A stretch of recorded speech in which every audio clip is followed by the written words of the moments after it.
नमस्कार, आप देख रहे हैं दैनिक पंचायती राज न्यूज। मैं हूं आपके साथ श्वेता।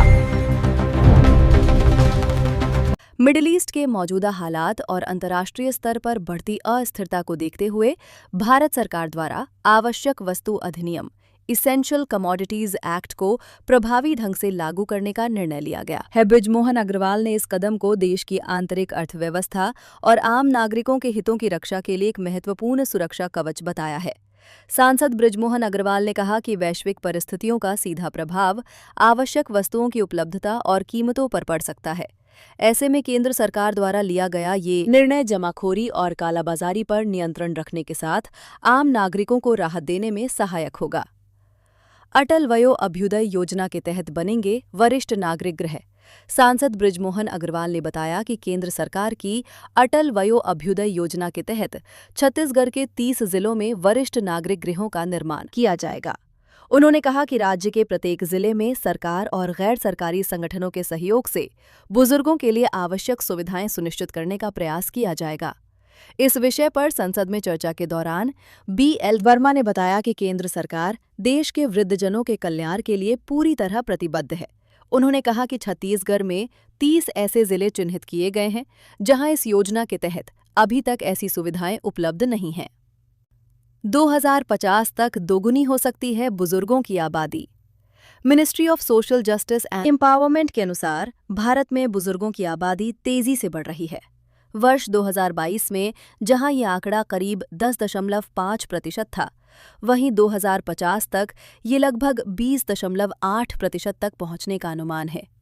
इसका अर्थ है कि देश में करीब 347 मिलियन वरिष्ठ नागरिक होंगे और सदी के मध्य तक हर 5 में से एक भारतीय बुजुर्ग होगा। देश में 705 वरिष्ठ नागरिक गृह सरकार के integrated programme for senior citizens IPSRC के तहत देश भर में फिलहाल 705 वरिष्ठ नागरिक गृह सीनियर सिटीजन होम्स संचालित किए जा रहे हैं, जिनमें छत्तीसगढ़ में वर्तमान में केवल 3 गृह हैं। कम सेवा वाले जिलों तक सुविधाएं पहुंचाने के लिए मंत्रालय द्वारा अनुदान पोर्टल के माध्यम से गैर सरकारी संगठनों NGOs को नए गृह स्थापित करने के लिए आमंत्रित किया जाता है। विशेष देखभाल और नवाचार। सरकार अल्जाइमर और डिमेंशिया से पीड़ित वरिष्ठ नागरिकों तथा गंभीर रूप से बीमार बुजुर्गों के लिए देश भर में 13 निरंतर देखभाल गृह कंटिन्यूअस केयर होम्स CCH भी वित्त पोषित कर रही है। इसके अलावा says senior care ageing growth engine के माध्यम से वरिष्ठ नागरिकों की देखभाल से जुड़े नवाचार और स्टार्टअप्स को बढ़ावा दिया जा रहा है। साथ ही शिकायत निवारण और जागरूकता के लिए राष्ट्रीय toll free helpline Elder line 14567 भी संचालित की जा रही है। स्वास्थ्य और सामाजिक सुरक्षा योजनाएं।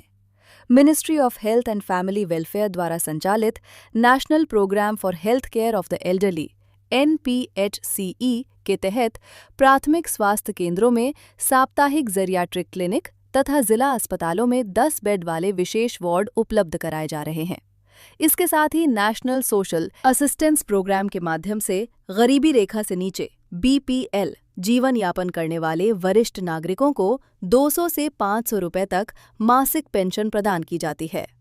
सांसद बृजमोहन अग्रवाल ने कहा कि केंद्र सरकार के इन समन्वित प्रयासों का उद्देश्य ये सुनिश्चित करना है कि जैसे जैसे भारत वृद्ध जनसंख्या वाले देश की ओर बढ़ रहा है, वैसे वैसे बुजुर्गों के सम्मान, सुरक्षा और देखभाल के लिए मजबूत व्यवस्था भी विकसित की जाए। अभी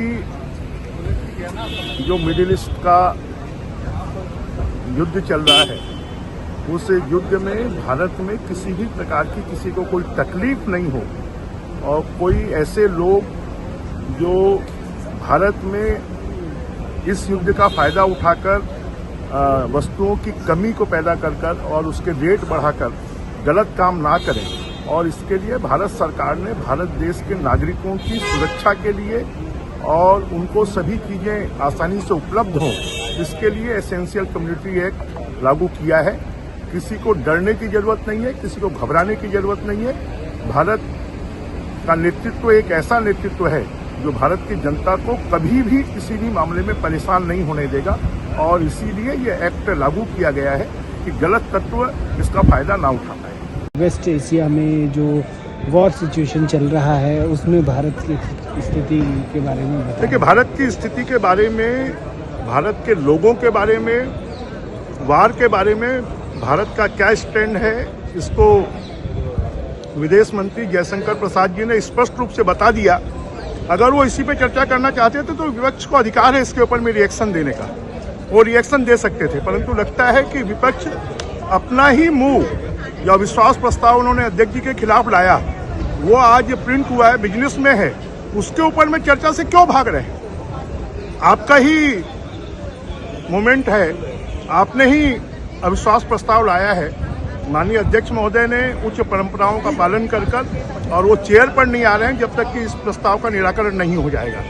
परंतु विपक्ष, मुझे लगता है, सदन चलाना नहीं चाहता, चर्चा नहीं करना चाहता, वो सिर्फ हंगामा करना चाहता है और सदन को स्थगित करना चाहता है। जयशंकर प्रसाद जी के स्टेटमेंट के बाद तो और कोई मुद्दा बचता नहीं है। विपक्ष जो है सिर्फ हंगामा खड़ा कर रहा है। विपक्ष ने पहले पार्ट में भी चर्चा नहीं होने दी और दूसरे पार्ट में भी वो चर्चा नहीं करना चाह रहा है। तो विपक्ष खाली सदन का समय बर्बाद कर रहा है, अपने स्वयं का नुकसान कर रहा है, देश का नुकसान कर रहा है, जनता का नुकसान कर रहा है।